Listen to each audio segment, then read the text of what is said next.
Bismillahirrahmanirrahim. Alhamdulillah. Ibu Lentera Sabilillah ini, ngaji kita ini usianya udah hampir 10 tahun. Ya, 8 tahun sampai 10 tahun. Kita waktu itu pernah mengadakan kemarin ada yang ingatkan, ada seorang ibu itu sudah sepuh. Rupanya dia dulu peserta merawat jenazah.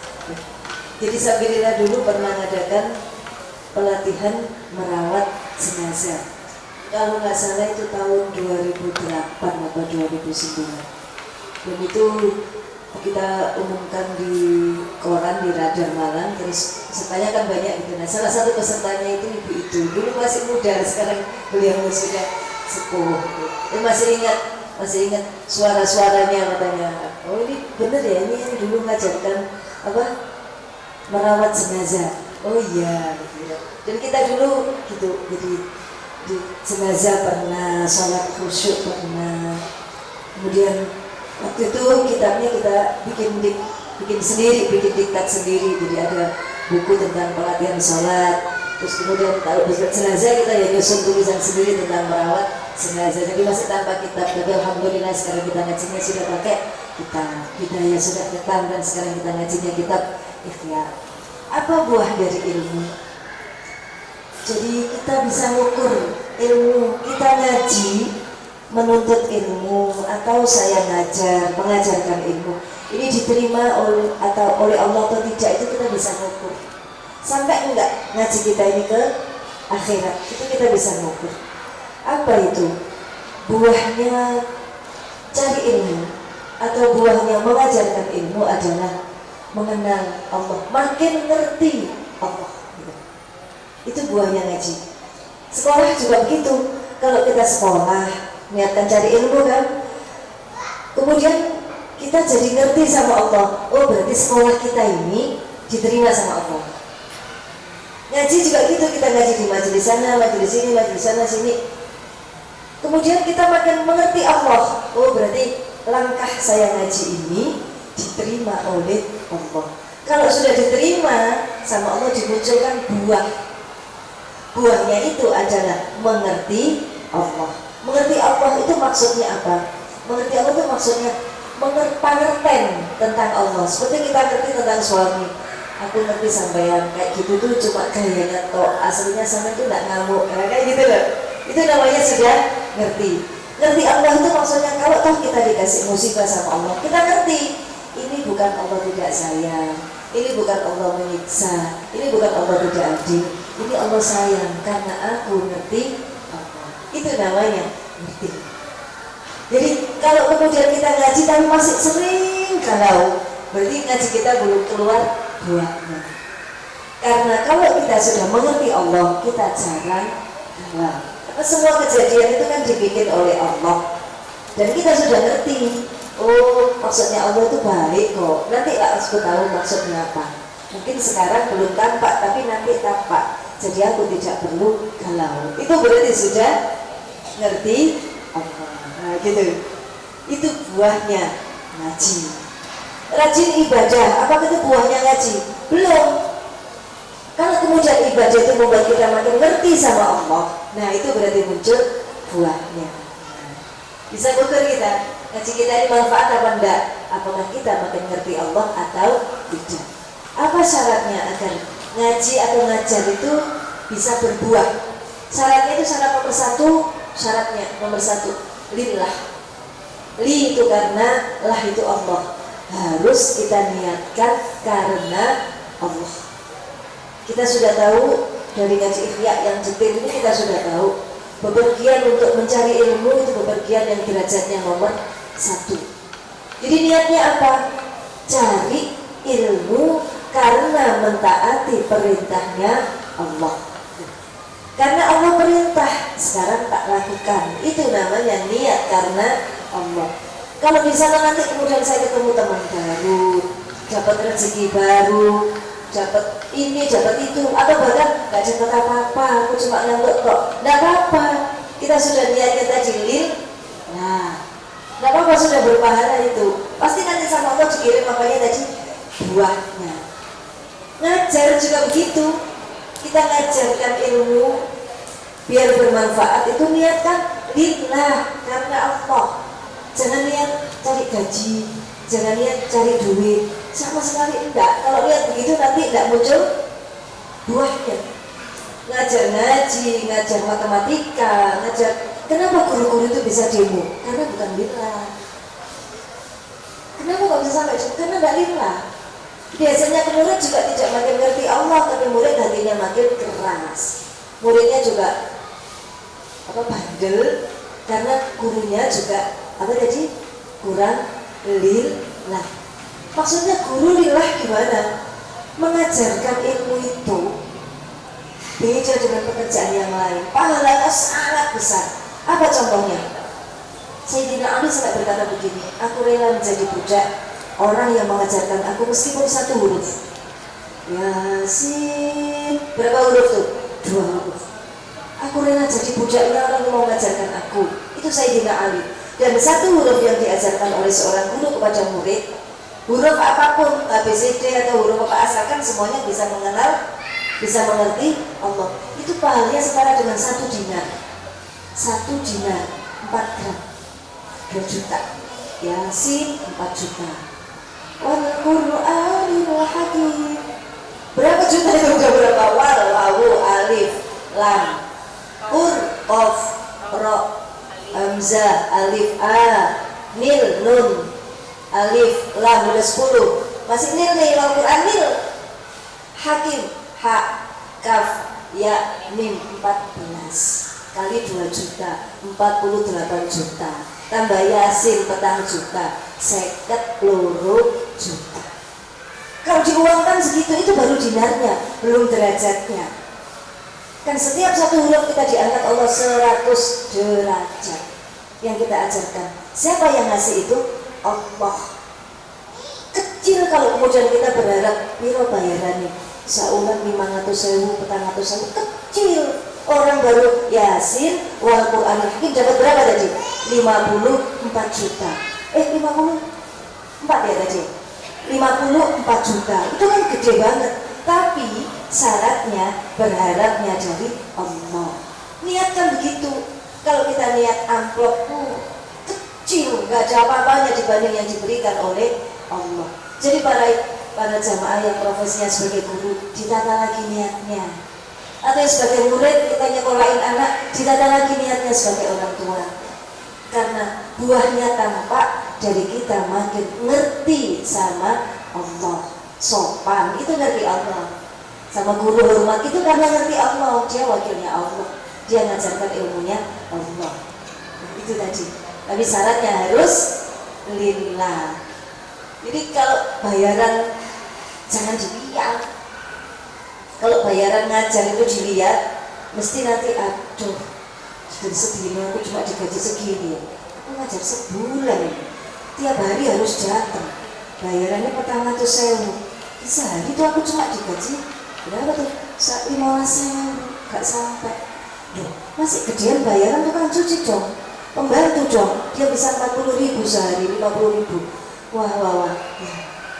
Itu kalau kita lihat, ampun. Makanya jangan dihitung.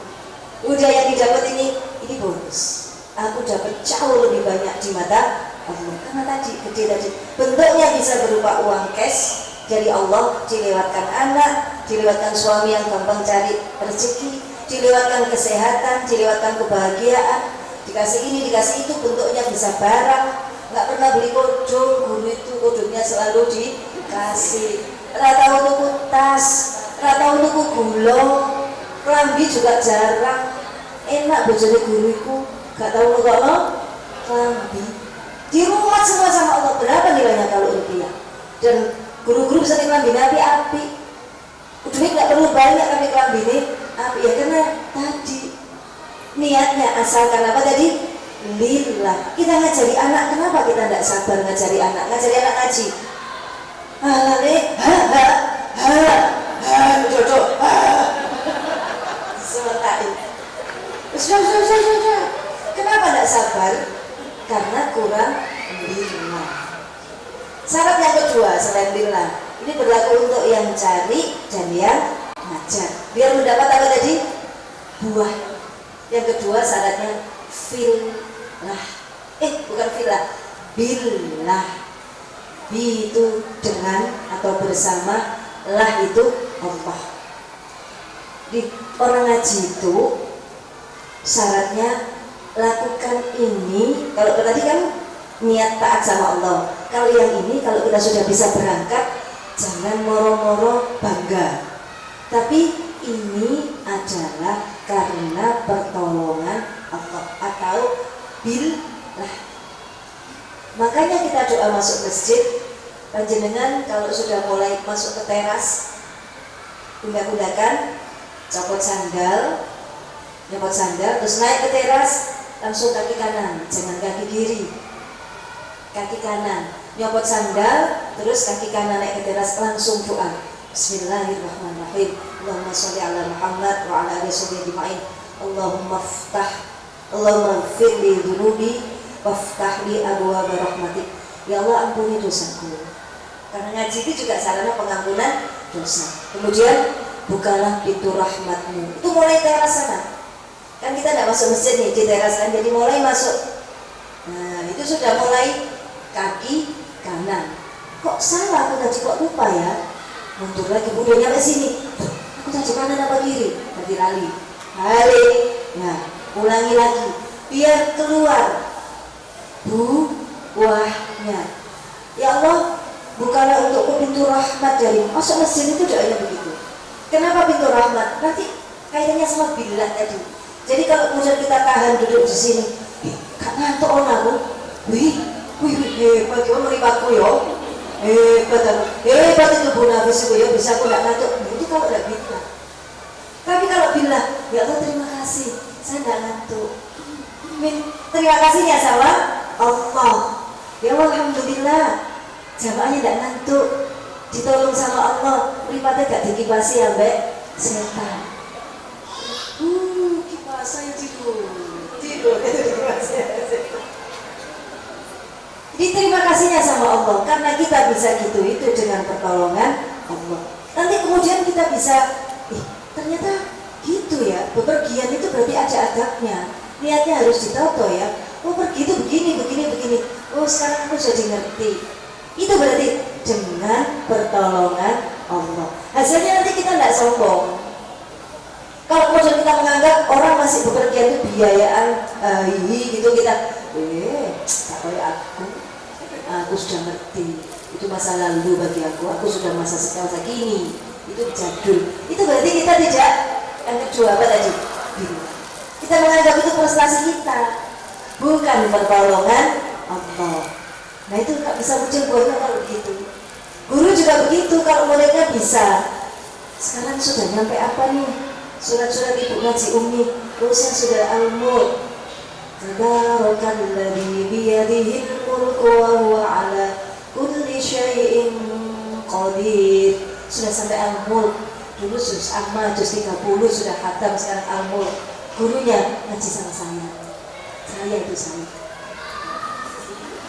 Bayangin loh, juz 30 juz itu ngaji sama saya. Saya telateni terus. Ibu itu dulu enggak entos apa-apa.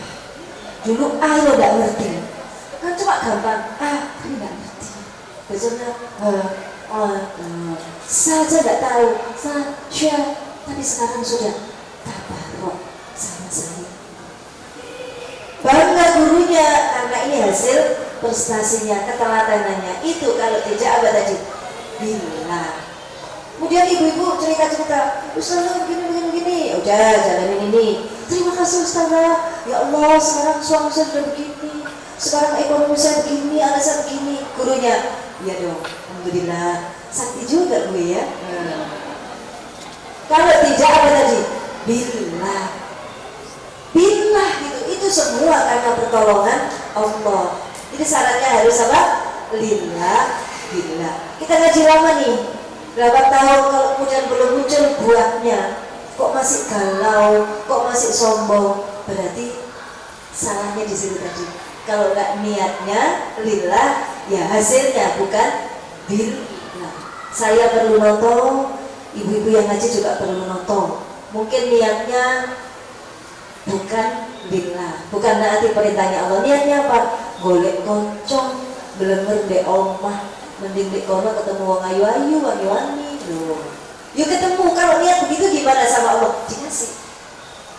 Perjalanan, bepergian juga. Kalau kita niatkan itu karena bukan Allah, sama Allah justru dikasih. Seperti ngajar tadi loh. Kalau kamu niat karena cari gaji, dikasih sama Allah. Tapi sudah habis, di sana nanti tidak dapat apa-apa. Jadi hasilnya ngajar tapi demo karena gajinya kurang. Ya karena tadi nggak dikasih rasa yang 50 juta tadi loh, di 50 juta senyata aja lah, yang nyata aja berapa amplopnya. Ya kalau itu yang Mbok kasih, Mbok inginkan dikasih sama Allah, tapi sudah hilang yang 52 juta gitu. Ditotal niatnya mengaji itu lil. Nah kalau ada niat yang begini begitu yang bukan karena Allah, nggak apa-apa sih, tapi terus pas ngaji gini diperbarui. Caranya gimana? Ya Allah maafkan aku, niat saya salah, saya niat jualan, maaf ya Allah ya, maaf, saya niat karena Engkau, astagfirullahaladzim. Kalau sudah begitu diampuni sama Allah, balik lagi tadi dimunculkan apa tadi? Buahnya. Tapi kalau kita lupa dan tidak menyadari bahwa kita salah niat, ya terus begitu, ya tidak akan muncul buah. Kita berharap majelis kita ini akan muncul buahnya dalam diri individu-individu yang lebih sabar, tidak ngamuan, dikasih Allah musibah itu ya tahan, tidak protes sama suami, aku gak butuh sama yang paling gak ini mas. Itu berarti belum dapat buahnya. Atau tidak pilih tukar anak, tukar bojo itu berarti belum dapat buahnya ilmu. Syaratnya tadi lillah dan billah. Paham ya? Mudah-mudahan kita diridhoi langkah kita ini sama Allah. Amin Allahumma amin. Kita lanjutkan tentang safar. Kita sampai di halaman berapa Bu? Kita bus safar 203. 200. Amin. Oh ya.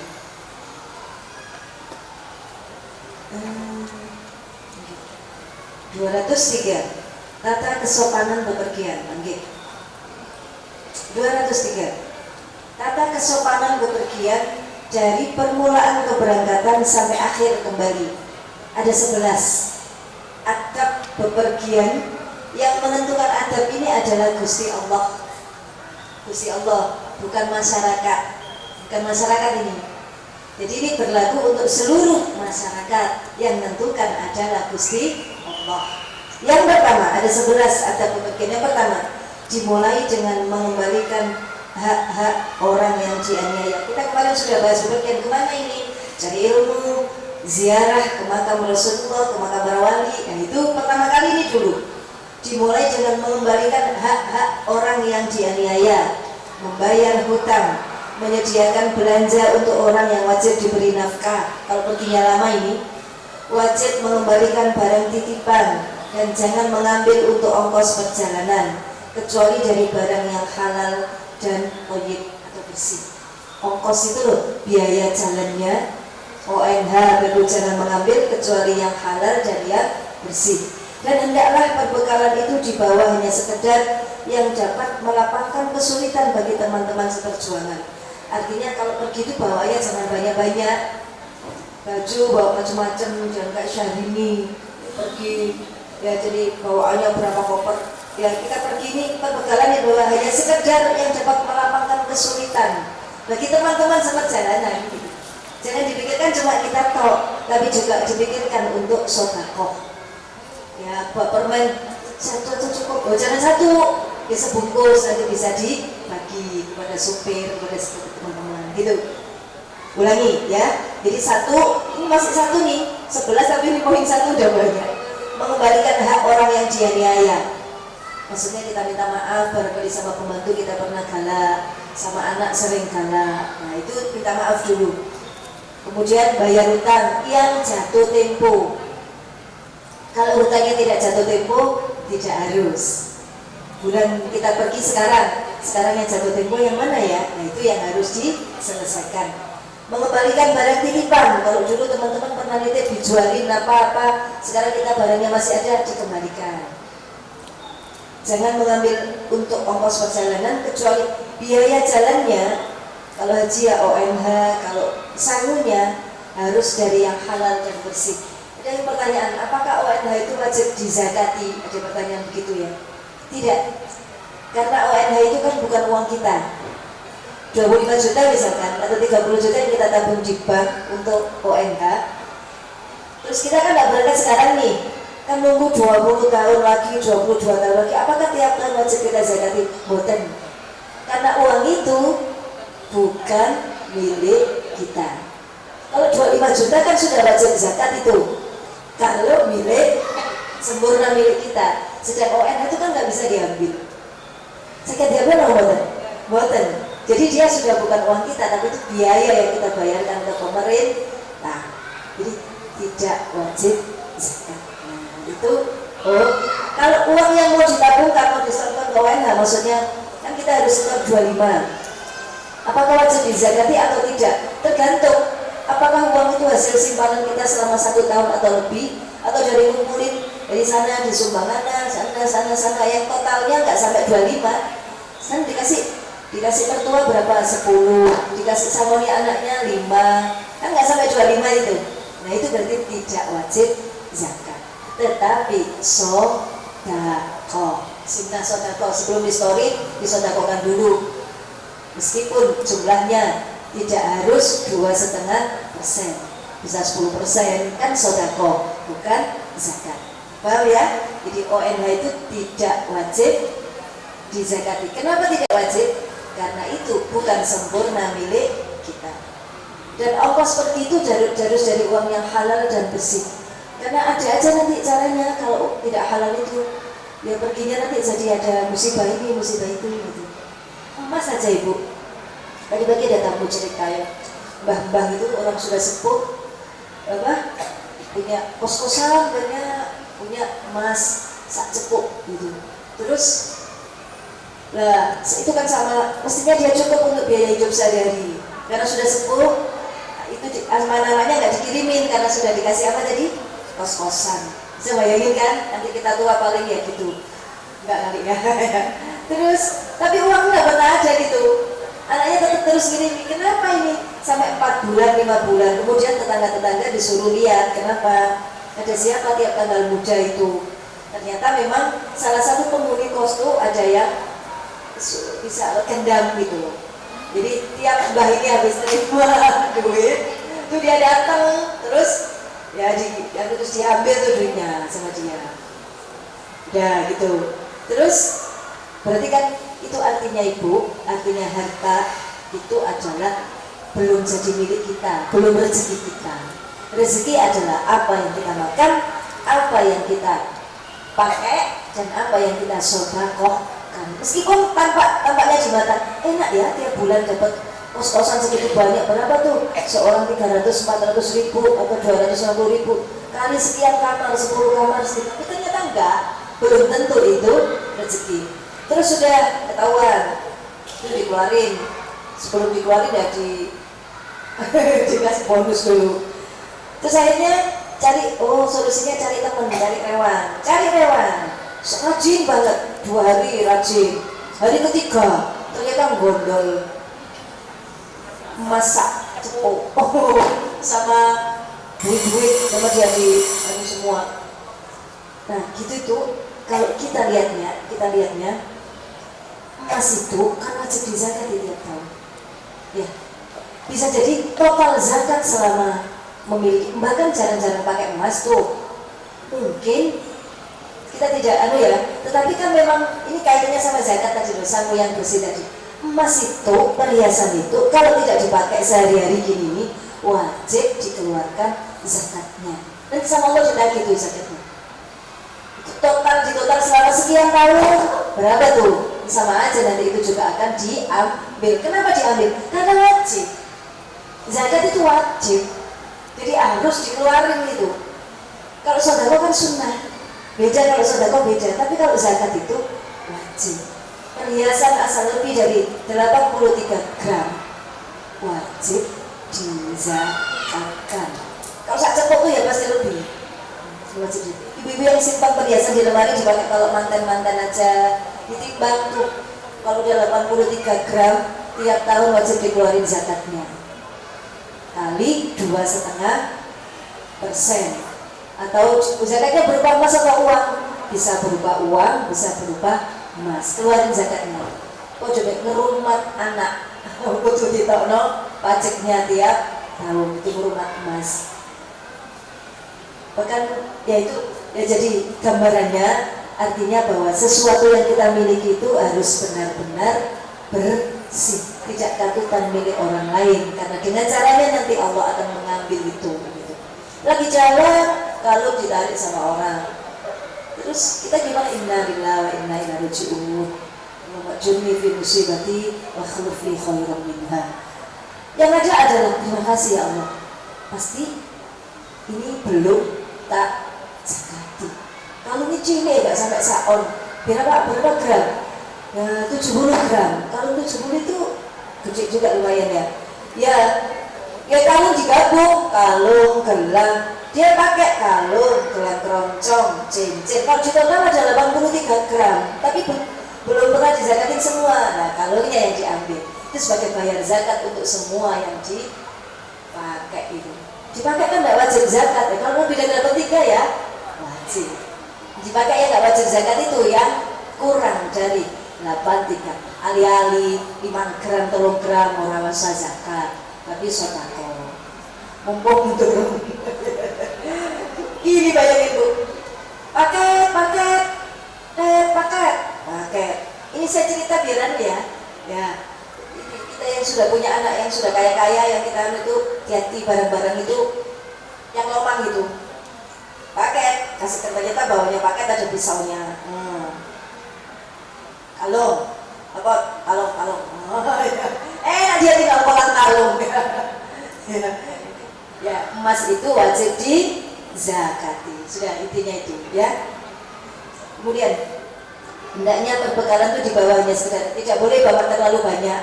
Orang usah bawa kursi, bawa dipan, lampu. Ya. Bawa kuling. Ya, berat lah. Cukup yang dapat melapangkan kesulitan bagi teman-teman, karena dengan melapangkan kesulitan teman, perjalanan kita jadi dilapangkan sama Allah. Fokusnya itu ngasih orang.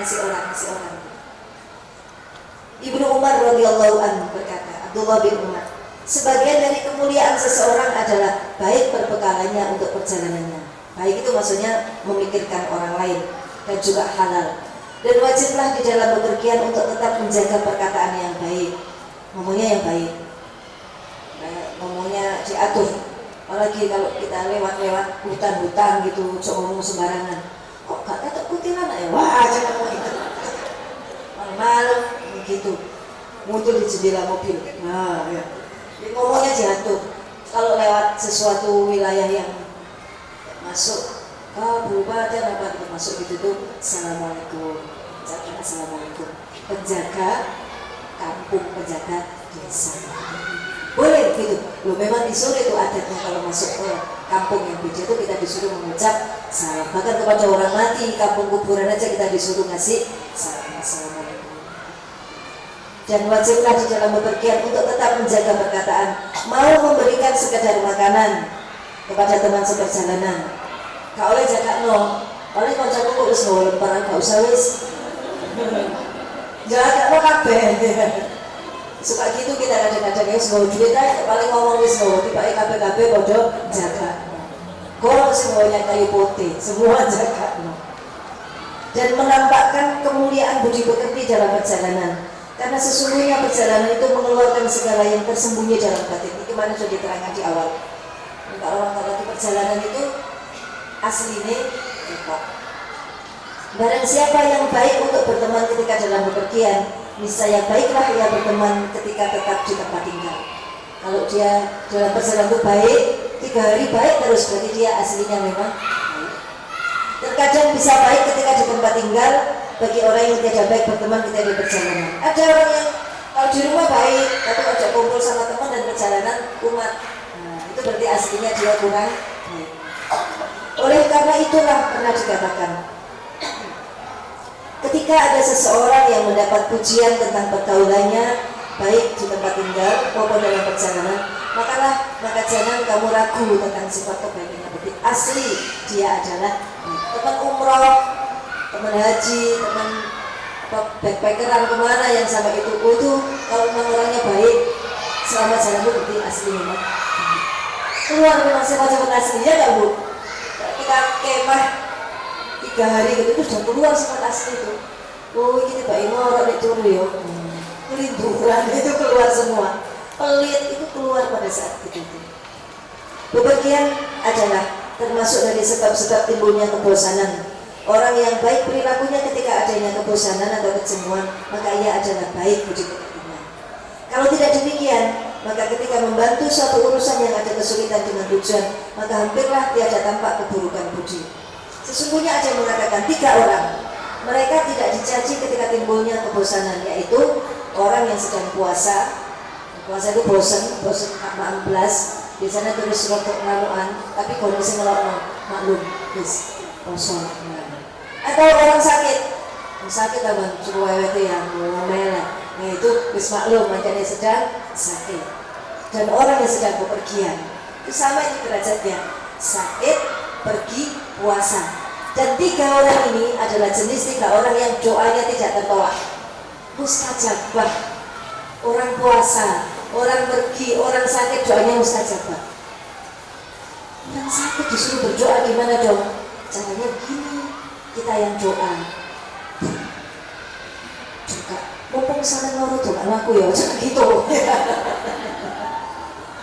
Ya kita doakan dulu syafaat Allah, syafaatillah, semoga Allah menyembuhkan sampean, diparingi sabar, diangkat derajat. Aku dongakno yo, dongakno anakku soleh, anakku bisa usianya lancar, bojoku dongakno dari bojo sing soleh, rezekiku lancar, dongakno dodolanku payu akeh yo. Dia bilang amin. Sudah itu, langsung itu kabul itu doa. Dia cuma bilang amin. Kita yang ngomong doanya. Dia ngerasa nolong lewis kayak gimana suruh doa.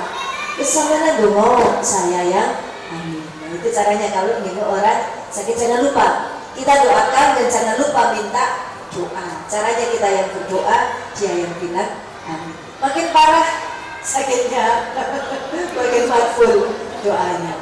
Kita doa, dia suruh amin aja. Aminu. Gak usah ditambahin, mumpung sementara. Itu adanya. Orang yang puasa juga doanya makbul. Kalau teman-teman kita lagi puasa diundang arisan dia tidak makan, jangan dimarahin. Justru minta doa. Semoga yang ngajar arisan semua ini jadi istri sholihah gitu. Dan bungkusin buat buka puasa biar semua yang hadir dapat pahalanya puasanya. Jangan dimarahin kalau puasa. Alah, puasa terus saya, boleh apa saya? Jangan. Mumpung dia puasa justru menyelamatkan sekelompok ini. Dia yang suruh doa, mumpung lagi puasa. Ya Bu, waktu punya puasa hari Kamis, hari Senin, terus Senin perai loh ya, hari Sabtu kosong. Jangan. Nah segitu tuh undangan dia yang untuk jimat-jimati. Jimatnya urutan kalau kabul ini, dia harus datang itu yang puasa itu. Kalau tidak ada yang puasa, gimana dong? Ya, ya pilih yang paling solihah untuk berdoa. Yang ketiga orang yang tadi pergi. Orang yang sedang bepergian itu doanya juga makbul. Bepergian itu doanya makbul. Jadi kalau kita lagi di jalan, lagi macet, lagi apa doain. Kan sudah baca sholawat Allahumma sholli ala Muhammad. Sholawat itu kan doa. Sudah baca istighfar itu juga doa. Kalau lagi jalan, semua bacaan doanya adalah doa yang mustajabah. Orang haji dititipin doa, aku doa yo. Kenapa? Dia sedang safar, doanya makbul. Nah orang haji kalau udah dititipin kertas, tuh udah itu kasihkan sama Allah, nggak usah dibaca juga. Ya Allah ini dengan itu yang bisa dibilang. Amin. Ya mujibah sa'ili. Kabulkan ya Allah. Amin. Nah itu. Jangan bocor sholat di surabaya orang. Ya, itu dikasihkan aja sama Allah doanya semua. Nah ibu jangan Bu. Aku doa lu ya.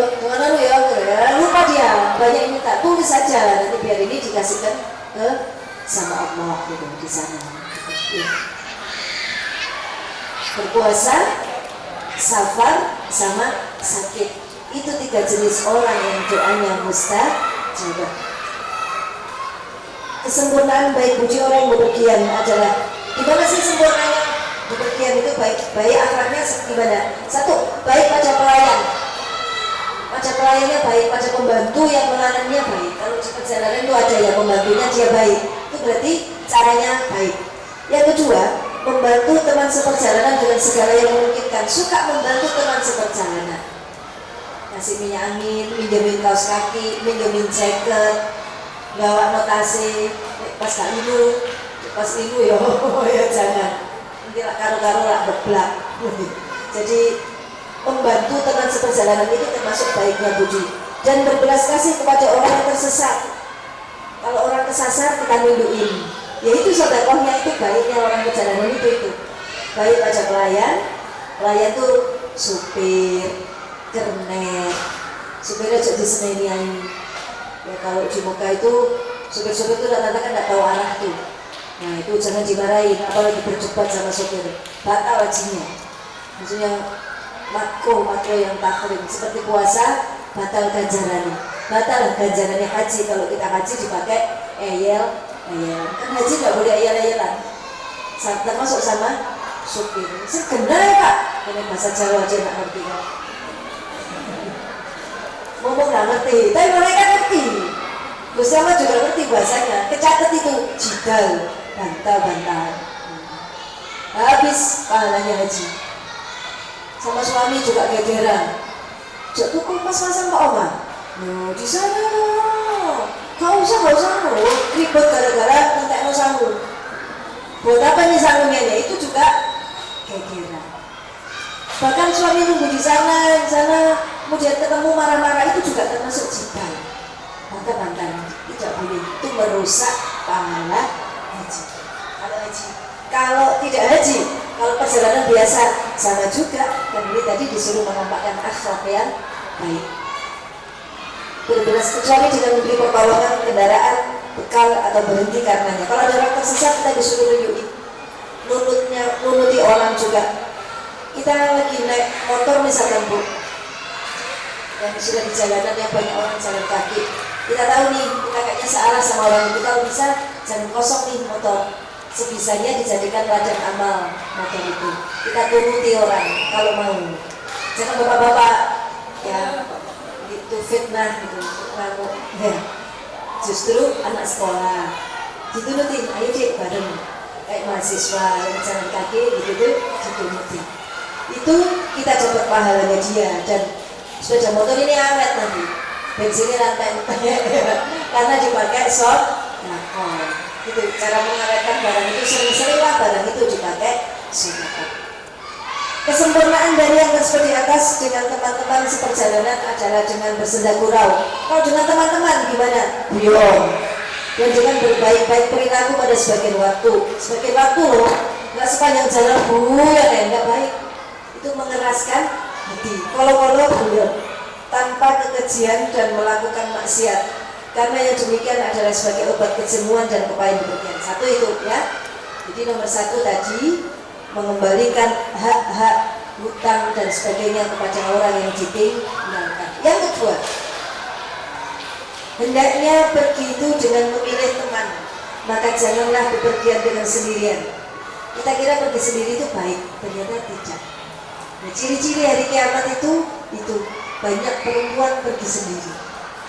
Itu termasuk ciri-ciri hari kiamat makin dekat. Banyaknya perempuan yang pergi sendiri. Itu termasuk ciri-ciri hari kiamat. Sama Rasulullah dilarang. Maka janganlah bepergian sendirian. Yang pertama, pilihlah teman, kemudian pilihlah jalan yang akan ditempuh dalam perjalanan. Pilih teman terus pilih rute. Nanti kita kemana aja nih? Ke Malang, ke Bromo, kemana? Itu ditentukan, ada tujuan. Jangan kesepu apa jari, nggak boleh. Perjalanan itu harus ditentukan mau kemana, rutenya mana, pesertanya siapa, itu ditentukan. Dan hendaknya teman bepergiannya dari orang yang mau membantu dalam masalah agama. Maka teman itu mau mengingatkannya apabila ia lupa. Teman yang kita pilih itu terutama adalah teman yang bisa mengingatkan masalah agama. sholat, waktu di sholat sama kosong, itu aja mengingatkan. Dan teman itu mau membantu dan menolong apabila ia sudah ingat, karena sesungguhnya manusia adalah mengikuti agama temannya. Bahkan kalau teman kita itu tidak suka sholat, kita juga sama, nanti perjalanan itu juga tidak bakal sholat. Dijaga benar-benar teman itu yang memang sholat, biar kita tetap sholat. Dan seseorang tidak akan diketahui kecuali dari temannya. Maksudnya orang itu apa kata temannya. Kalau dia itu suka berteman dengan orang baik, berarti dia orang baik. Itu seperti kemarin waktu pertemanan. Nabi SAW melarang seseorang bepergian dengan sendirian. Beliau bersabda, "As-salasatu nafalun." 3 orang itu satu perjalanan, satu kumpulan. 3 orang itu dianggap satu. Jadi kita tidak boleh bepergian sendiri. Ini yang jauh ya. Yang sampai nginep itu sebaiknya tidak pergi sendiri. Harus ada kelompok, cari teman. Jangan sampai ya kayak umroh sendiri, ke Eropa kemana sendiri. Nah, kalau nang pasar mulai yo apa-apa gitu. Kan ke pasar nggak perlu yang ini tadi boten Bu. Saya mau ke pasar. Saya tak daftari utangku nang sopo ae, enggak usah. Karena itu tidak nginep. Ini bepergian yang nginep lebih dari 3 hari. Itu namanya sudah kategori sabar. Itu ini dulu. Tidak sebaiknya tidak pergi sendirian. Nabi SAW bersabda, "Idza kuntum salasatan fis safar, famirru ahadakum." Idza kuntum, apabila kamu salah satu ada 3 orang fis safar di dalam perjalanan, famirru, maka angkatlah seorang menjadi pemimpin ahadakum di antara kalian. Kalau kalian pergi itu bertiga, 1 orang harus menjadi ketua rombongan. Para sahabat melakukannya demikian dan mereka berkata, "Inilah kepala atau amir kami yang telah diangkat oleh Rasulullah." Kalau 3 orang harus sudah ada ketuanya. Dan hendaklah orang yang dianggap menjadi ketua adalah yang terbaik di antara mereka akhlaknya, lebih berbelas kasih, lebih cepat mengutamakan orang lain dari diri sendiri, dan yang mau meminta persetujuan dengan teman. Itu ketua itu yang tipikalnya begitu. Baik akhlaknya, kemudian mengutamakan orang lain. Jangan sampai rombongan dia bawa mbahnya, bawa anaknya, bawa istrinya, kita angkat sebagai ketua rombongan. Ya tidak mungkin, pasti dia lebih mengutamakan mbahnya daripada anggotanya. Ini yang lebih mengutamakan orang lain. Adapun diperlukannya seorang kepala karena berbeda-bedanya pendapat dalam menentukan tempat, jalan dan kemaslahatan perjalanan. Tidak ada kedisiplinan kecuali pada kesendirian, dan tak ada kerusakan kecuali pada banyak orang. Maksudnya gimana nih? Tidak ada kedisiplinan kecuali pada kesendirian. Kalau semua anggota itu jadi ketua, nah disiplin nanti. Mending jatim pakai ojo, gak enak jatim waktu parkirnya jauh. Mending BNS saja malam-malam. Oh jangan, enak ikut malah ya. Karena tidak ada ketua. Tidak ada kedisiplinan dalam rame-rame gitu. Dan tak ada kerusakan kecuali pada banyak orang. Kalau banyak orang, coba kita kan pernah pergi banyak orang, seakan sekeluarga gitu. Gak ada pemimpinnya nih. Ya bapaknya, ibunya semua jadi ketua, anak-anaknya juga jadi ketua. Kita kemana nih? Ya lihat aja ntar. Ini jadi nggak kemana-mana, terjebak kemacetan dan di situ kok nggak kemana-mana karena terlalu banyak pemimpin. Sekeluarga kita rombongan ke Surabaya, kemana yang sudah sampai nginep. Kan sudah ada bapak, ibu, anak, harus ada ketuanya. Tentuin dari rumah tuh. Kita kemana nih? Ke sini, ke pantai ini. Siapa ketuanya? Papa. Ya udah papa. Opo cari papa. Mama jadi ketua, mama jangan ketua, mama seksi konsumsi. Dan anak usulnya ke papa. Kalau tidak diterima ada papa, karena ketuanya papa. Itu berarti berlaku ketentuan safar. Biasa begitu nggak Bu? Enggak misalnya ya, nggak pakai ketua-ketua. Sekarang dipakai ini, jadi biar tidak terjadi kerusakan dalam perjalanan. Nanti ribut, situ manyun, karena merasa pendapatnya tidak dipakai. Karena tadi udah usul belok sana, tapi kamu nggak mau sih. Akhirnya sepanjang jalan dia bete terus. Oh, ya karena tidak ditunjuk ketua. Iya nggak? Ya, apalagi yang bete mamanya gawat. Alamat semobil nggak dapat makan. Adapun teraturnya urusan urusan alam ini karena yang mengatur semuanya adalah Yang Maha Esa. Karena alam ini juga semuanya diatur oleh Allah yang Maha Satu. Coba Tuhan itu dua. Wah, yang satu pengen hujan, yang satu jangan hujan. Repot ya. Yang satu kepingin kita dibikin cantik, yang satunya jangan, itu aneh saja. Hasilnya tidak karu-karuan antara cantik dan Tuhan itu mesti satu. Alamnya teratur karena Tuhan itu satu. Dan Tuhan tidak mati. Kemarin katanya wafatnya Tuhan tidak mati. Mana bisa Tuhan mati? Tuhan itu ya hidup terus. Hayyun la yamut.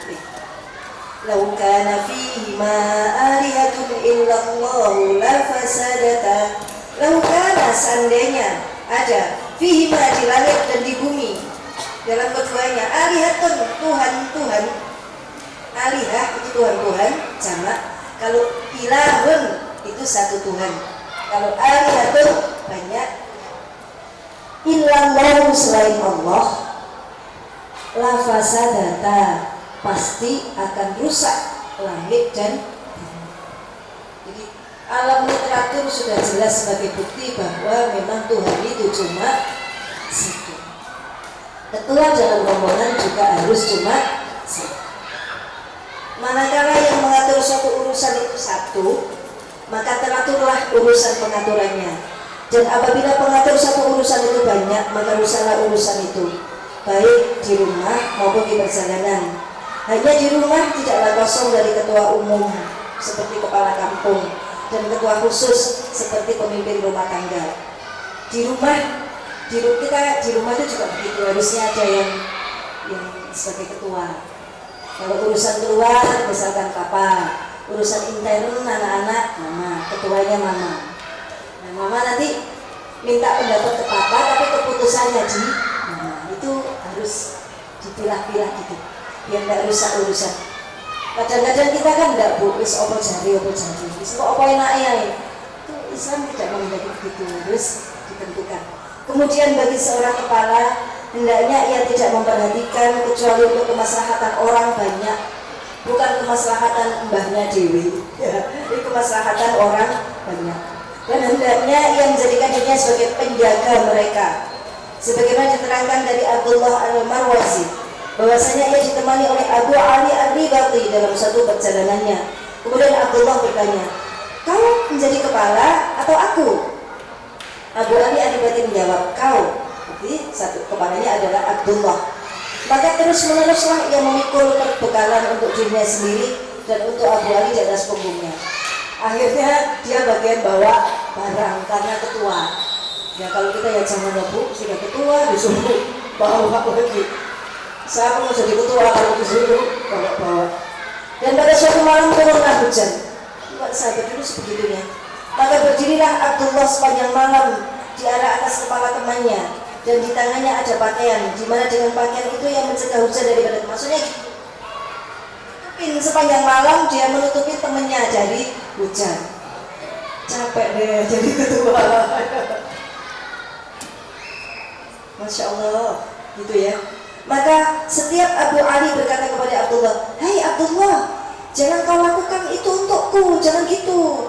Lalu Abdullah menjawab, bukankah engkau telah mengatakan bahwa pimpinan telah kau serahkan padaku? Kan kau bilang aku pimpinannya. Maka jangan pula engkau menarik perkataanmu. Sehingga berkatalah Abu Ali, alangkah senangnya hatiku apabila saya mati dan saya tidak mengatakan kepada Abdullah, engkau adalah kepala. Terus ingin nyesel, kenapa dulu saya angkat dia sebagai kepala? Kasihan dia, jadinya terlalu ngurusi saya. Nah, jadi kepala itu intinya bahwa ketua itu harus mengutamakan yang lain, bukan mengutamakan dirinya sendiri. Tapi seorang ketua itu harus punya sifat ego. Maksudnya harus punya sifat ego, punya jaya ego gitu loh. Enggak, misalnya kita kemana nih? Di sini ya udah, di sini ya udah, di sini ya udah. Itu bukan ketua. Ketua itu harus punya ego. Oke, kita kesini ya, keputusan di tangan ketua, harus punya ego. Kenapa suami kita egois? Ya memang suami itu dari sononya qawwamuna 'alan nisa. Al-rijalu qawwamuna 'alan nisa. Laki-laki suami itu pemimpin bagi istri. Jadi dari sononya memang laki-laki itu egois. Jangan dikata-katain suami tidak egois, rusak rumah tangga. Apa kata istri, bukan apa kata suami. Nah, jadi memang suami itu harus punya egois. Semua ketua, kalau kita ngatain ketua egois, memang ketua itu harus egois. Pak RT egois, memang. Kalau Pak RT tidak egois, nggak jadi nih, nggak punya prestasi apa-apa nanti.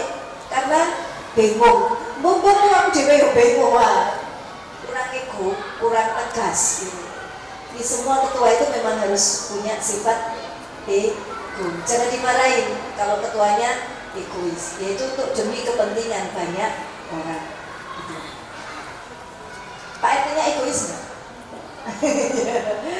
Rata-rata ya kita karena belum paham psikologi, memang seorang pemimpin itu harus punya karakter yang kuat. Pak Jokowi itu kayaknya berembos-berembos gitu, dia karakternya kuat, kuatnya Pak Kuliah berembosnya itu, maksudnya ya itu gitu karakternya, kepemimpinnya dengan cara itu. Kayaknya beda kan tipenya dengan Pak SBY, ya, kan beda. Dulu kata orang Pak SBY itu pembimbang, bukan pembimbang, Pak SBY hanya perlu waktu untuk menentukan suatu keputusan. Pak Jokowi gue apa maksudnya gitu, ya emang gitu kayaknya gitu, ya gitu caranya menyerap aspirasinya begitu. Tapi tetap ya dia punya ego, karakternya kuatnya di situnya itu kuatnya. Gak ada presiden kayak gitu ya, kecuali Pak Jokowi ya, gitu. Ya sama semua presiden, ya gak ada presiden kayak siapa ya, semuanya itu dengan karakter yang kuat dari dirinya masing-masing. Maka demikianlah seyogyanya orang yang diangkat menjadi kepala. Dan Nabi SAW bersabda, khairul ashabi arba'ah. Ini kemarin kita udah bahas di yang mukhtasar ya. Sebaik-baik teman adalah empat orang. Minimalnya tadi berapa? 3. Yang baik 4. Penentuan bilangan 4 dari antara bilangan-bilangan lain itu pasti ada faidah. Dan yang berpengaruh pada pemikiran adalah bahwa seorang musafir tidaklah terlepas dari seorang lelaki yang membutuhkan kepada penjagaan dan dari keperluan yang selalu diperlukan. Harus ada yang jaga, harus ada yang melayani. Di 2. Jikalau mereka itu hanya 3 orang, niscaya yang mengurus kesana kemari hanya 1 orang. Si ngurus ini cuma 1, yang 1 jaga. Maka seorang yang mengurusnya itu selalu mondar-mandir tanpa teman. Sehingga ia tidak terlepas dari kemungkinan adanya bahaya dari kebimbangan hati, karena tidak adanya kejinakan, atau kejinakan itu yang nurutnya teman karena sendiri. Jikalau yang mondar-mandir untuk menguruskan kebutuhan itu 2 orang, niscaya menjadi penjaga orang itu adalah seorang, yang 1 jaga, yang 1 ngurus mondar-mandir. Maka tidak juga ia terlepas dari bahaya dan dari kebimbangan hati. Jadi bepergian yang kurang dari 4 orang adalah tidak cukup dari yang dimaksud. Jadi minimal 4. 1 ketua, 1 ngurus-ngurus, 1 jaga, 1 anggota. Dan di antara 4 orang adalah lebih. Mereka tidak dapat dikumpulkan dalam 1 ikatan, maka tidak terjalin di antara mereka saling kasih. Kalau lebih dari 4 itu kurang solid, kurang tumbuh rasa kekompakan. Kalau lebih dari 4, karena yang kelima itu lebih dari yang diperlukan. Jadi idealnya memang 4. Dan orang yang tidak diperlukan itu tidaklah menjuruskan cita-cita kepadanya, maka tidak akan sempurnalah persahabatan. Kan ini sama ini sama ini, yang 1 dewean. Ya kan? Kalau 4, kalau berapa? 5. Kelompok anak kita punya 5 sahabat, kasihan yang 1, mesti boloi. Mesti gitu. Jadi berteman, bersahabat kayak gitu, Pak. Kemudian soulmate itu Papa. Jadi kok ini melaku itu 2. Di mobil juga 2, naik motor juga 2. Kalau 5 gimana dong? 2, 1. Kasihan itu disebut polisi segini wes. Gitu. Jadi 4. Idealnya memang 4. Baik, di dalam banyak berteman itu ada faedahnya untuk segi keamanan. Akan tetapi 4 orang adalah yang paling baik untuk persahabatan khusus. Nih, persahabatan itu berarti 4 orang. Tidak baik untuk persahabatan secara umum, karena banyak sekali dari persahabatan di jalan ketika banyaknya teman tidak saling bercakap-cakap dan tidak pula saling bercampur baur sampai akhir perjalanan karena tiadanya diperlukan. Ya kalau terlalu banyak biasanya katanya kurang solid. Tetap aja nanti juga kelompok kecil-kecil 4 gitu. 2 tadi apa tadi 2 diangkat cari teman dan mengangkat kedua. Yang pertama tadi apa? Mengembalikan hak, dicukupi sangunya yang ditinggal. Kemudian yang kedua, cari teman dan mengangkat kedua. Jelas ya? Ini bepergian kalau apa? Nginep. Kalau anak kita cuma satu berarti kurang. Anak itu minimal 2, biar anggota rombongannya ada 4. Ayo bikin lagi. Kalau anaknya 3 kurang. Anak itu 4. Anak itu biar nanti ada temennya. Kalau anak kita 3, kakak sama adik, nanti kasihan yang kecil. Kan mama sama papa itu, dia kasihan ada temennya. Jadi sekeluarga itu 4 atau 6 atau 8. Kalau yang anaknya 3, bikin lagi 1 biar genap. Kalau tidak bikin lagi, ya saya kecil nanti kalau Nabi genap 1. Jadi anaknya jadi berapa tadi? 6. Jadi anaknya sekeluarga itu jadi 6. Memang iya kok. Ya kalau ganjil gitu kasihan sendirian gitu ya, nggak ada temennya. Ya boleh mikir di rumah dewi-dewi. Iya ya, anakku kok siji kurang. Kasihan Bu kalau punya anak 1 itu ya. Kasihan, nggak ada temennya. Ya kalau sekarang dikasih Allah 1 ya sudah 1, disyukuri, nanti ditambahin sama Gusti Allah. Yang ketiga, berpamitan. Ini biasanya kita awali safar itu. Berpamitan kepada teman-teman di tempat tinggal, komplek, di rumah, keluarga dan handai taulan, dan hendaknya mengucapkan doa ketika berpisah dengan doa Rasulullah. Jadi berpamitan itu kita biasanya pakai walimah safar itu. Kalau mau pergi rekreasi nginep 5 hari gitu ada pamitan enggak? Tetap semua pamitan. Tetangga-tangga mau ke Cirebon, ke rumah neneknya 4 hari, pamit. Sunnah. Udah adabnya pergi itu memang pamit kepada tetangga tempat tinggal, kepada handai taulan, kepada mertua, kepada ibu, kepada saudara. Aku kesini gitu. Tidak harus walimah safar mau pergi ke rumah nenek, tidak usah.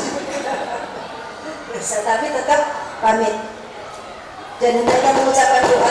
Sebagian dari mereka berkata, saya menemani Abdullah bin Umar radhiyallahu anhu dari Mekah ke Madinah. Mekah Madinah itu cukup jauh juga, Malang Semarang gitu. Semoga Allah melindungi kedua tempat itu, Mekah Madinah. Ketika saya bermaksud berpisah dengannya, kemudian ia mengiringiku dengan kata-kata perpisahan dan dia berkata, saya mendengar Rasulullah SAW bersabda, Luqman berkata, bahwa Allah Ta'ala menerima titipan sesuatu, maka Allah menjaganya. Dan sesungguhnya saya menitipkan kepada Allah agamamu, amanahmu, dan segala kesudahan amalmu. Itu doanya. Tak titipkan agamamu, amanahmu, dan segala kesudahan atau akhir amalmu, maksudnya akhiratnya nanti. Tak titipkan kepada Allah. Tak titipkan Allah kabeh. Sampean, urusan sampean, dunia sampean, akhirat sampean. Itu ucapan ketika mau pamit kepada tetangga. Saya mau ke Cirebon, titip rumah ya, terus panjenengan semua saya titipkan sama Allah. Gitu. Kita titipkan para tetangga dan rumah kita kepada Allah. Itu doanya. Zaid bin Arqam meriwayatkan dari Rasulullah SAW, beliau bersabda, "Idza arada ahadukum safaron." Ketika seseorang di antara kalian hendak pergi, fal yuwaddi' ikhwanuhu, maka hendaknya lah teman-temannya mengantarkan. Teman-teman ngantar. Fa innallaha ta'ala, maka sesungguhnya Allah Ta'ala ja'ilun, menjadikan lahu baginya, bagi yang pergi, fi du'aihim, di doa teman-temannya itu al-barakah. Kalau kita pergi, ternyata teman-teman disuruh nganter. Nganter itu termasuk sunnah. Orang Madura itu yang nganter kan banyak ya kalau pergi. Ya ternyata itu sunnah. Jadi ini Allah bilang, Allah menjadikan keberkahan di doa mereka itu. Mereka mendoakanmu itu sebenarnya perjalanan barokah. Ini kita nggak usah diterima, rapat. Jangan. Tidak apa-apa. Kan kita biasanya gitu, takut merepotkan karena belum baca ini. Coba, aku ingin ngeter no. Ya. Tapi, motornya bayar dewe.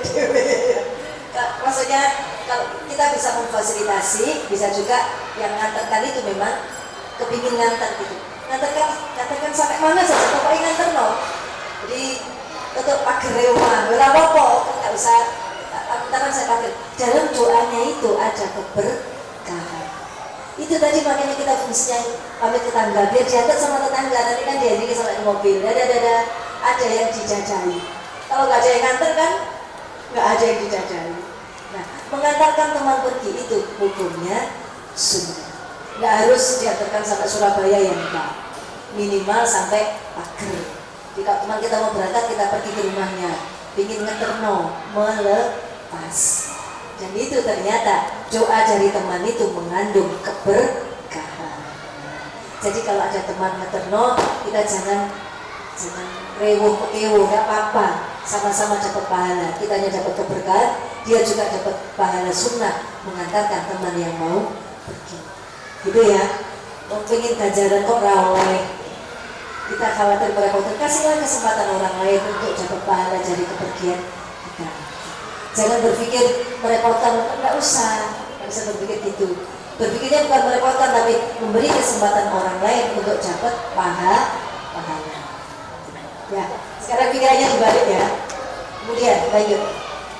Dan dari Amir bin Shu'aib, dari ayahnya, dari kakeknya, bahwa Rasulullah SAW apabila berpamitan kepada seseorang, beliau bersabda, zawwadakallahu taqwa wa ghafara dzambaka wa wajjahaka ilal khairi haitsu tawajjahta.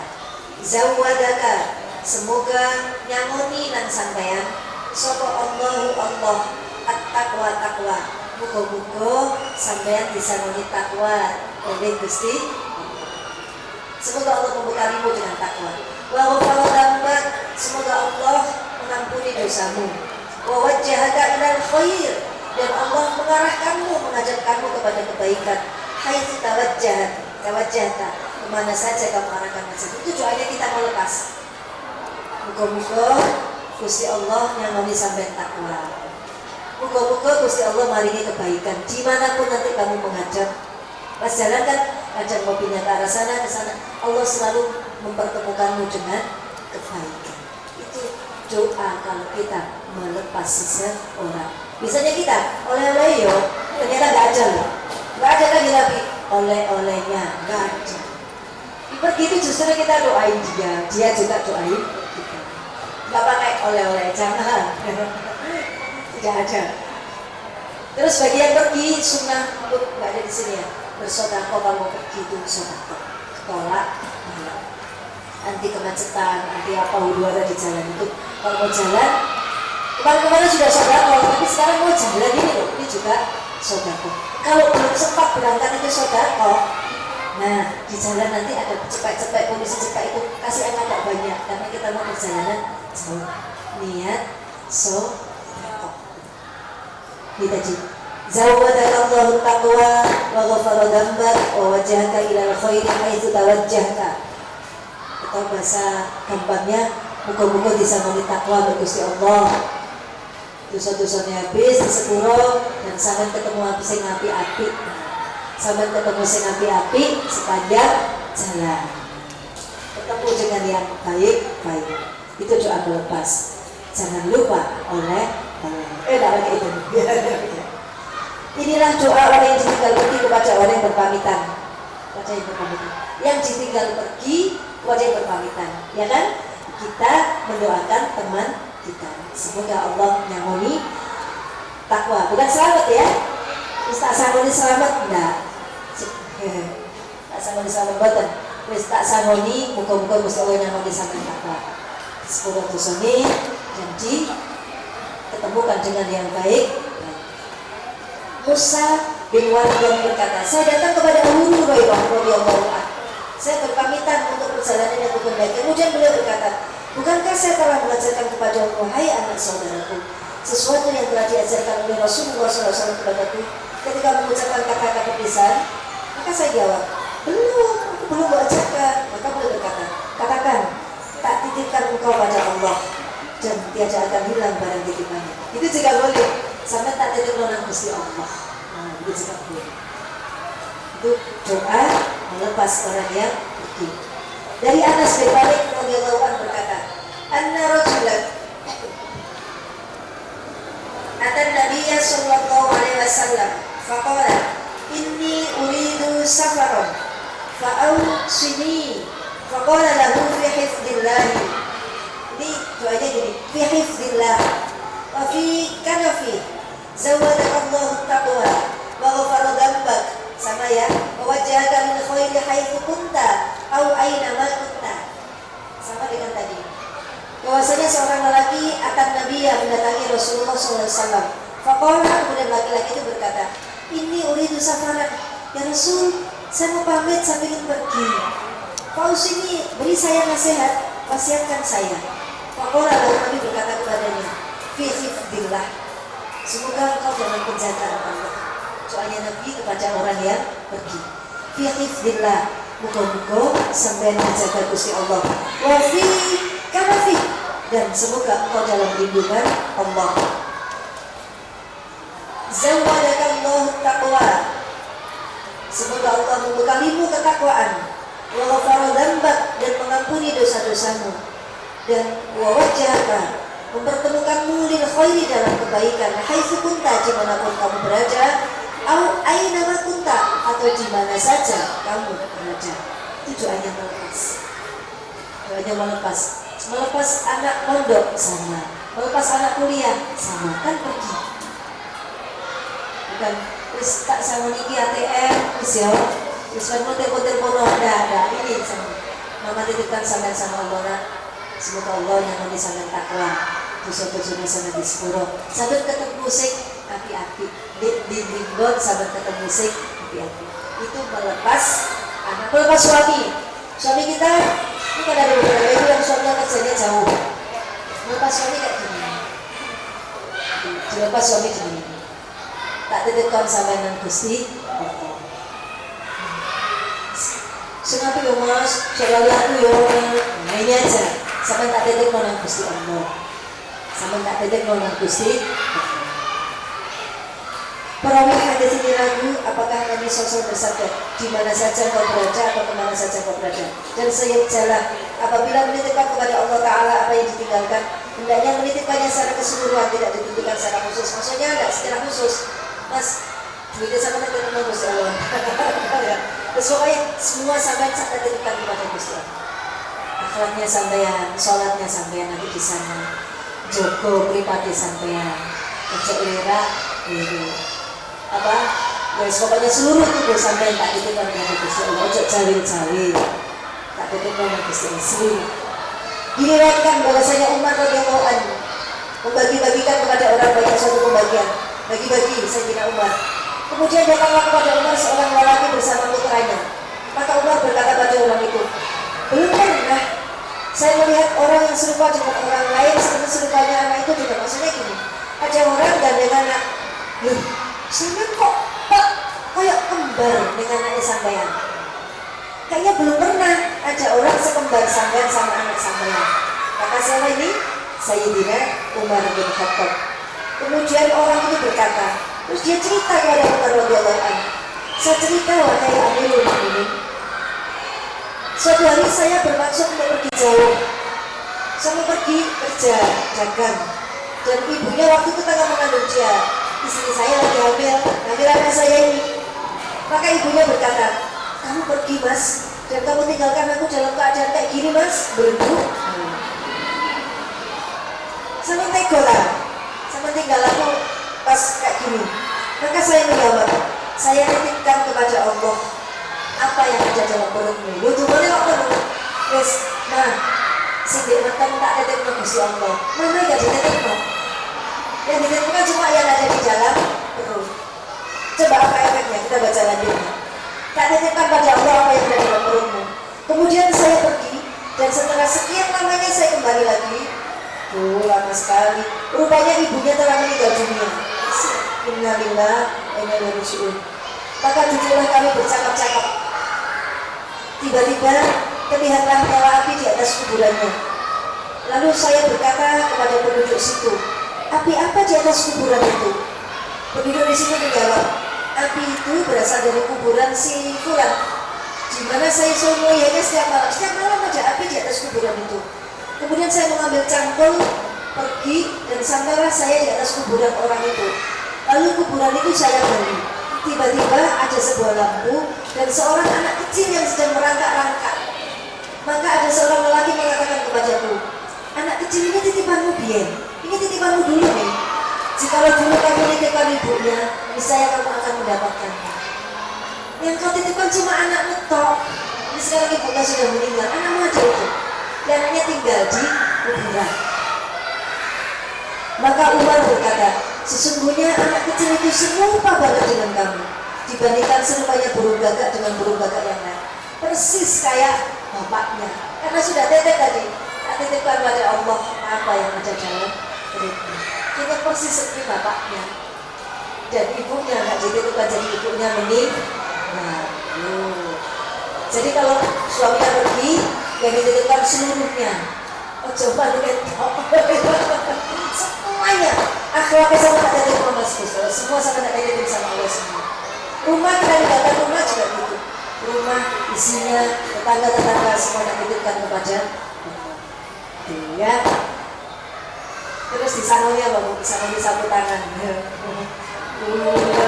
Pas. Itu nomor ketiga. Kenapa ya? Disuruh berhenti.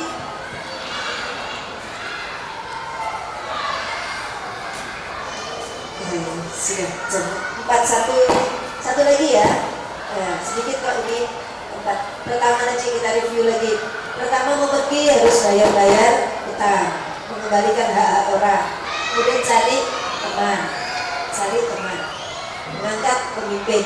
Yang ketiga doa, mendoakan yang ditinggal, dan yang ditinggal juga mendoakan yang mau pergi. Pamitan, kita disuruh pamitan. Kita yang di rumahnya suka suka nggak pamit sama tetangga. Misalnya kewajiban kita itu pamit pada tetangga. Tapi di sini nggak gitu adatnya. Biar aja ada begitu, kita bikin adatnya begitu. Biar kita memenuhi perintahnya Rasul.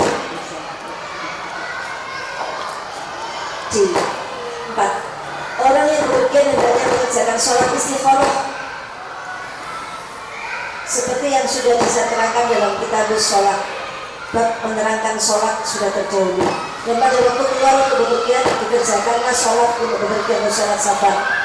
Maksudnya orang yang pergi itu suruh sholat istikharah dulu, menentukan tujuan. Ya Allah, kalau bepergian ini baik, mudahkan lancarkan. Kalau enggak, ya beri ganti yang lebih baik. Itu kalau mau pergi aja pilihan yang membingungkan gitu loh. Tapi nanti nanti kupat kalau jangan pak. Menentukan itinerary-nya atau tujuan perjalanannya itu istikharah dulu. Nah, pas mau pergi bukan sholat istikharah, tapi sholat safar 4 rakaat. Kita lanjutkan dulu. Ini pergi, pokoknya yang nginap ibu disuruh sholat safar. Kalau nggak 4 ya, 2 dulu. Diriwayatkan dari Anas bin Malik radhiyallahu anhu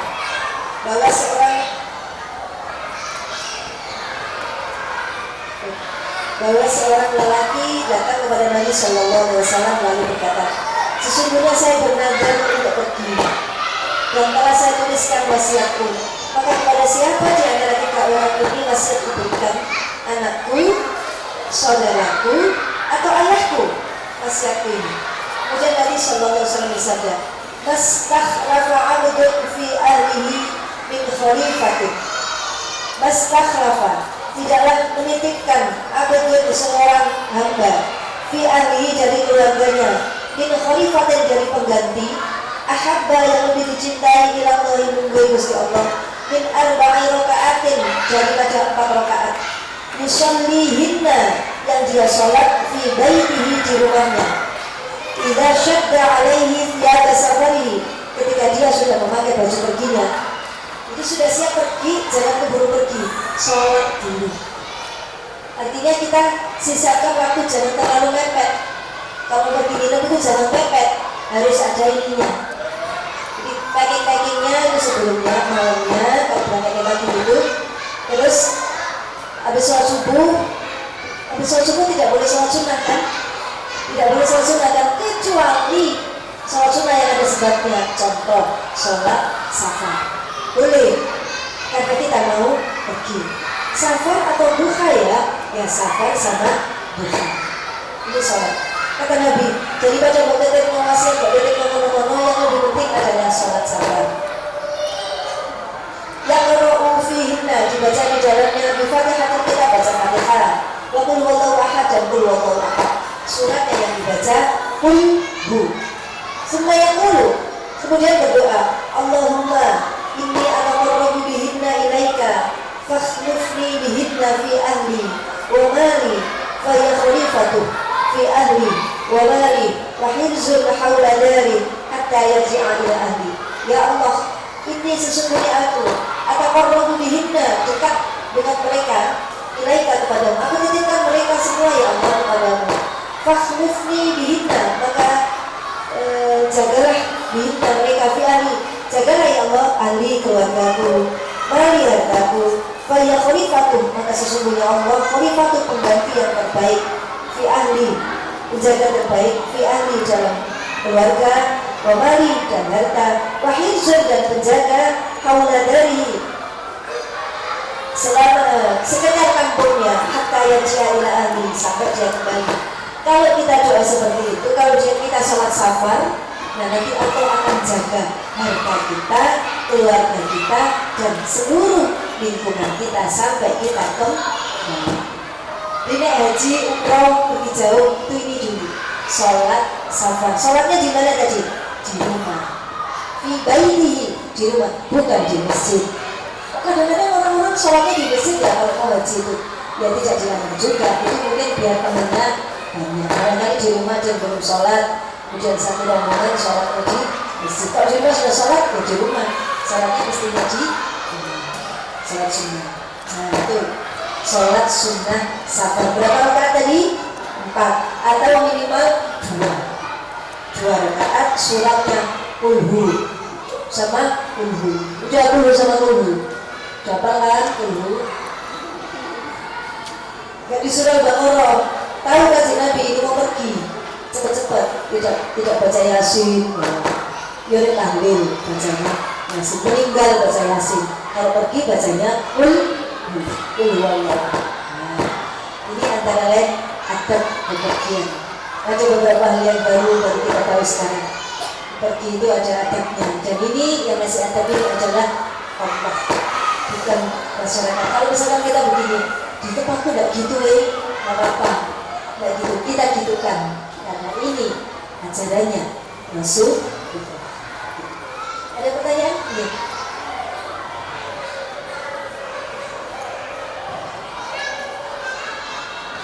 Oh ya, kalau pergi nginap, diutamakan nginap di rumah teman atau di hotel kondisional, lihat-lihat keadaan. Kalau sekiranya teman itu sudah dekat sama kita, lebih baik nginap di rumah teman, tapi tidak boleh lebih dari 3 hari. Dan kita tahu diri, nanti ada caranya nginap di rumah teman itu, cucian jangan dikasihkan dia. Ya, baju kotor kita cuci sendiri. Lebih baik memang di tempat, dapat pahala lebih banyak. Kalau temannya rumahnya kecil, ya jangan. Tapi kita tetap harus silaturahim. Kita biasanya kan suka gitu di malam, tapi kita punya teman tapi tidak mampir. Justru di Islam itu silaturahimnya itu yang menyelamatkan yang berbahaya. Jadi, kalau bisa ketemu temannya, ketemu di suatu tempat atau di rumahnya, di rumahnya. Silaturahim itu di rumahnya. Ya memang kita pikir itu repot, jangan lihat repotnya, lihat balasannya, nilai pahalanya. Jadi lebih baik di rumah kalau tidak repot. Kalau temennya biasanya gini, temennya nawarin, ini di rumahku dong, tapi ini gini, nggak mau banget, dia ngotot. Berarti dia memang benar-benar kepingin kita nginep di rumahnya, kita nginep di sana aja. Kalau kita terpaksa harus pergi sendiri tanpa ada teman, bagaimana? Terpaksa, memang terpaksa sekali, jauh dan nginep, dan kita tidak ya udah, ya ini tadi Kita pamit terus minta didoakan. Semoga Allah membekaliku dengan takwa, Allah menjagaku. Terus ya cari teman. Nanti gini Bu, insya Allah karena kita sudah menekatkan begini, nanti dikasih Allah teman dalam perjalanan itu. Kita akan travel apa pesawat itu nanti ngobrol sama sebelah itu jadi teman perjalanan. Tidak diem terus HP sendiri, jangan, karena disuruh ini teman itu. Karena saya tidak bisa bawa teman dari rumah, cari teman dalam perjalanan. Kalau travel ya ngajak ngobrol sebelahnya, kalau pesawat ajak ngobrol sebelahnya, kereta juga ajak ngobrol sebelahnya. Caranya tadi bawa bekal, ditawarin apa. Sama-sama perempuan, iya, itu sudah. Sebelahku tiba-tiba bapak-bapak, gimana dong? Ya jangan wis, bapak-bapak.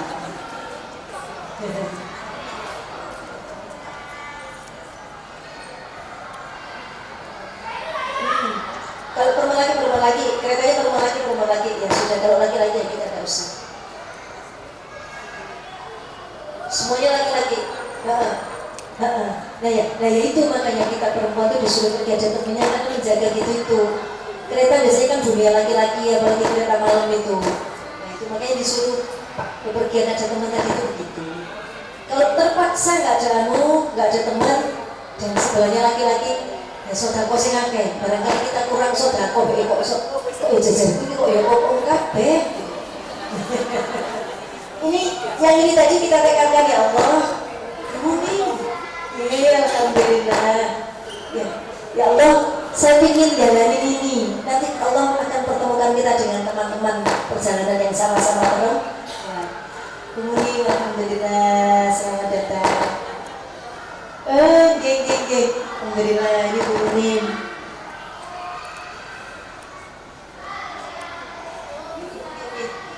Alhamdulillah, selamat datang Bu Munim. Jadi kalau terpaksa ya nggak apa-apa, kita bayar pakai kapal sodako-sodako tadi itu. Terus kalau sebelahnya laki-laki nggak usah. Laki-laki ngajak ngobrol, jawab sepatah-sepatah. Itu tuh kemungkinan untuk berakrab-akrab dengan laki-laki. Minta nomor HP nggak usah. Ditawarin makanan sama bapak-bapak, boten, jangan, matur nuwun, gitu matur nuwun. Kita nawarin, nggak usah juga. Kalau kita makan gini aja, ngeputet, yang sebut, kalau nggak monggo gitu, monggo pak. Ya kalau kejadian itu kan, ya dekat-dekatan gitu ya, tapi kan ada kursinya tuh jenglekannya itu. Saya disuruh, tadi kalau pergi minta ditemenin, kita sudah punya anak. Kita kalau diminta orang tua nemenin, ya wajib nemenin. Kan tidak boleh orang tua perempuan berjalan sendiri, anaknya wajib nemenin. Kalau suaminya tidak bisa, gitu. Ya. Atau cari teman minggu depan, kancani aku dong, tak bayarin. Pasti banyak yang mau nemenin. Gitu. Ada lagi? Oke, silakan Ibu. Oke.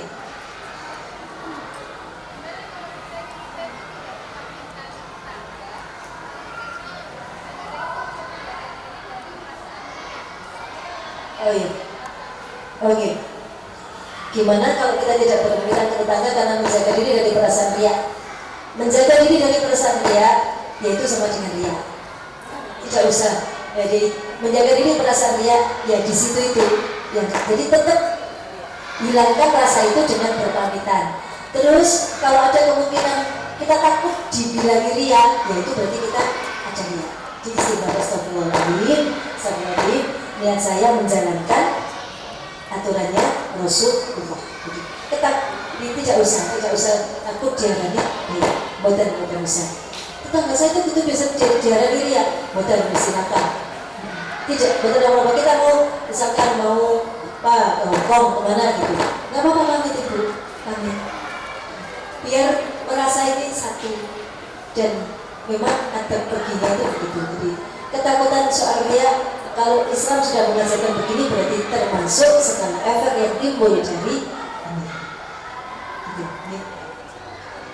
Kan kita sedekah, sholat misalkan, sholat sunnah disuruh di rumah, atau gini, perbuatan yang wajib itu disuruh melihatin ke orang.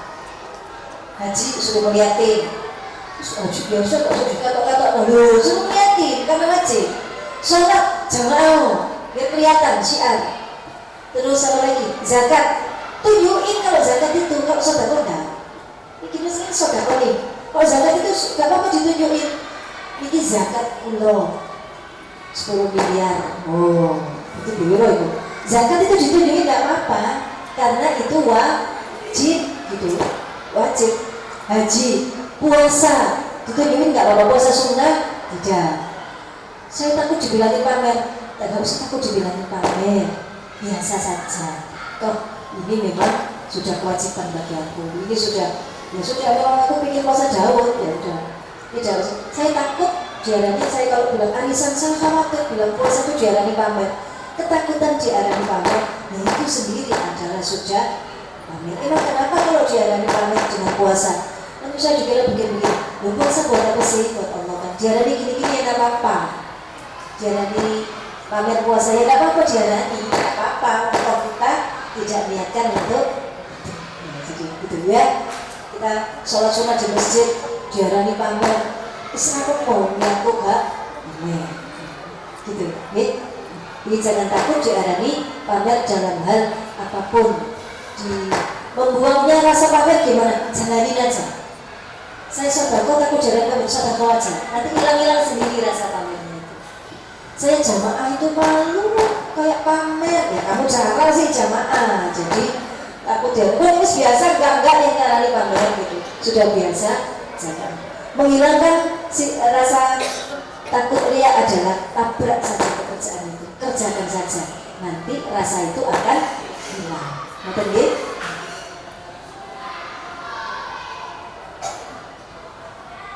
Oh, bukan wajib, tapi ya sunnah, sedekah.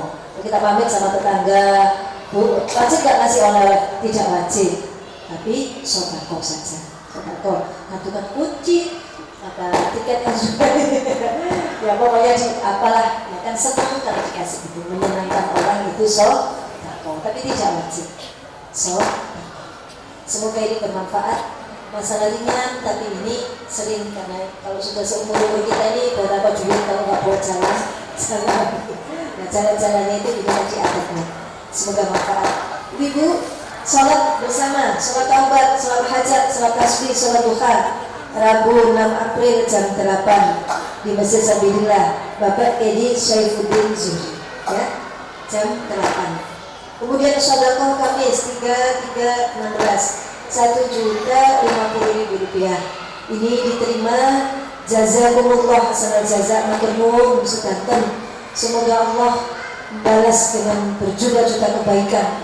Ini sedekah sir, sedekah rahasia, dan Allah dengan sedekah ini meredam murka Allah dalam hal apapun. Putra putri yang mau UN, pada mau UN kan dikasih kelancaran sama Allah, dikasih jawaban sama Allah di pikirannya. Kemudian ilmunya dikasih kemanfaatan. Yang lagi tes di sekolah manapun dimudahkan sama Allah, dikasih sekolah yang paling baik untuk dunia dan akhirat anak-anak kita. Amin, Allahumma amin. Ini kita pakai untuk apa nih? Oh ya, butuh kelas baru. Jadi tanah itu belum lunas, tapi orangnya belum lagi. Alhamdulillah orangnya nggak lagi. Kurang berapa itu?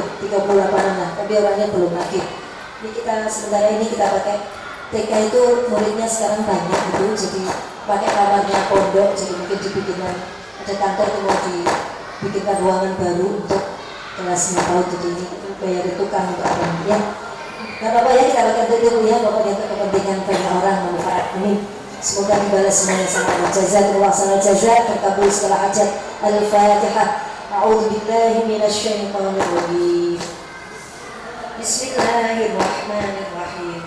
Alhamdulillahi rabbil alamin. Ar-Rahmanir Rahim. Maliki yaumiddin. Iyyaka na'budu wa iyyaka nasta'in. Ihdinas siratal mustaqim. Siratal ladzina an'amta 'alaihim ghairil maghdubi 'alaihim waladdallin. Amin. A'udzu billahi minasyaitonir rajim. Bismillahirrahmanirrahim. Alhamdulillahirabbil alamin. Allahumma shalli wa sallim ala sayyidina Muhammad wa ala alihi wa sahbihi ajma'in. Ya Allah, terimalah haji kami, terimalah semuanya ya Allah. Mohon maaf kalau ada salah, mohon maaf kalau ada niat yang kurang benar. Jadikan ini semua sebagai penyempurna pengabdian kami, penyempurna keimanan kami. Wujud terima kasih kami kepadamu ya Allah. Terima kasih ya Allah untuk waktu, untuk umur, untuk kesehatan, untuk segala hal yang hendak kami mohon. Jadikan ini semua sebagai rasa syukur kami. Mampukan kami mensyukuri segala nikmat-Mu ya Allah. Allahumma nauzi'na an nashkura ni'mataka allati an'amta 'alaina wa 'ala walidina wa an na'mala salihan tardahu wa aslih lana fi dzurriyyatina. Perbaiki anak cucu kami ya Allah. Titip anak cucu kami ya Allah. Titip anak cucu kami ya Allah. Wa tub 'alaina, dan kami bertobat kepadamu. Jadikan kami orang-orang yang taubat, dan kami adalah orang-orang yang pasrah, orang-orang yang muslim.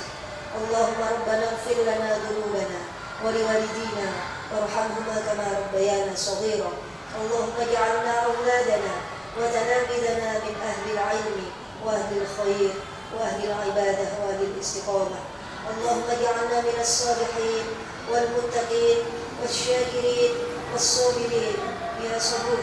Beri kami kesabaran ya Allah. Beri kami kesabaran ya Allah.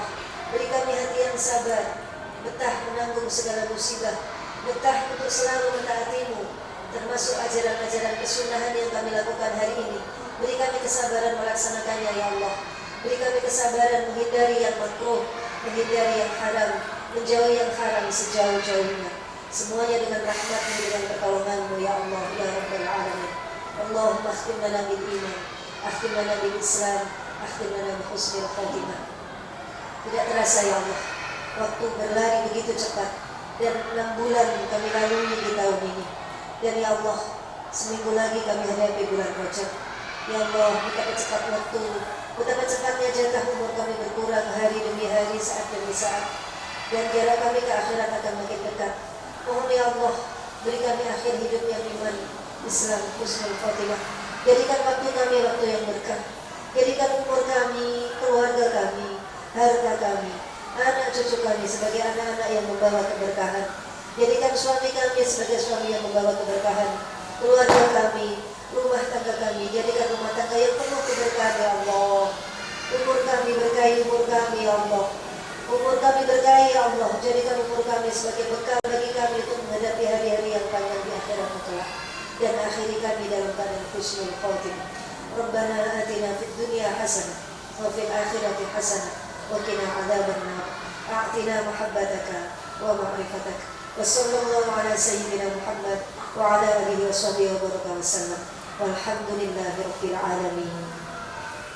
Nas'aluka ya man huwa Allahu alladhi la ilaha illa huwa ar-rahmanur rahim al-malikul quddus salamul mu'minul muhaimin azizul jabbar al-mutakabbirul khaliqul barikul mustaqim ghafarul qaharul wahabul razzaqul fattahul alim al-qabidul basitul khafidul rafi'ul mu'izzul mudhillus sami'ul basirul hakamul adl al-latiful khabir al-alimul azim al-ghafurul syakur al-aliyul kabirul hafidul muqit al-hasibul jalil al-alimul raqib al-mujibul wasi'ul hakimul wadudul majidul ba'ithul syahid al-haqqul wakil al-qawiyul matin al-waliyul hamid al-muhsil mubdi'ul mu'id al-muhyil mumitul hayyul qayyum al-wajidul majidul wahidul ahadus samadul qadirul muqtadirul muqaddimul muakhirul awwalul akhir al-zahirul batinul walimul muta'alim al-malakul mutaqim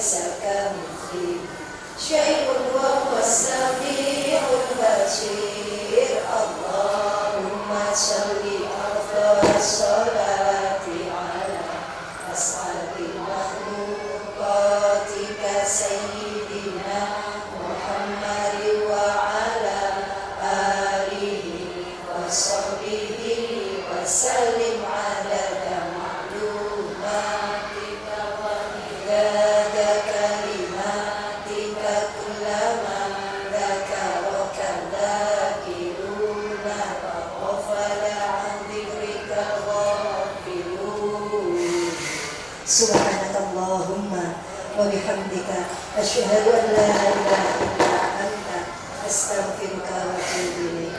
Jazakumullah khairan saja. Sampai ketemu hari Kamis depan. Selamat puasa ya. Assalamualaikum.